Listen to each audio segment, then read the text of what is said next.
evil you know versus the evil you don't. That old saying is the perfect way to describe where we are in the housing market today. Tap like if you're curious why. Right now, interest rates are higher than they have been on average in the last 20 years. Because of quotes received from the Federal Reserve meetings, experts and spectators are expecting interest rates to stay in the zone they are in now until summer 2024, when they're expected to begin to go down. So you may be thinking, oh, that's not that far off. I'll just wait and buy a house until then so I can get a lower interest rate. Well, a lot of pent-up demand will hit the market when that happens. Even at this very moment, there are thousands of people pre-qualified to buy a home that just aren't comfortable with what their payments would be. Those people are like the round already in the chamber, in the market, ready to go once rates start coming down. There are also people right now that want to buy a house but can't qualify because rates are where they are. Those are the rounds in the clip.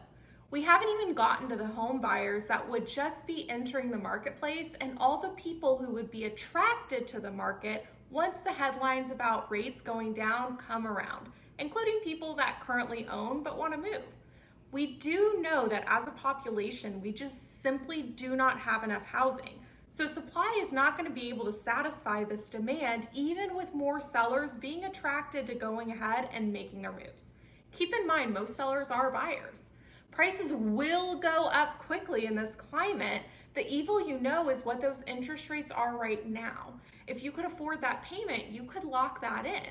The evil you don't is what pricing is going to be or how much it's going to be reacting to interest rates coming down. Therefore, the housing market right now is kind of like balancing which evil you're more comfortable with.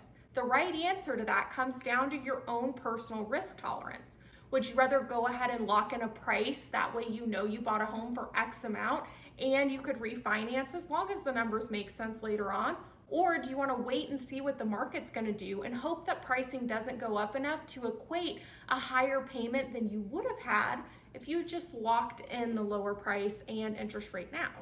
You could always refinance later, but the numbers have to make sense. It's not just a no-brainer solution.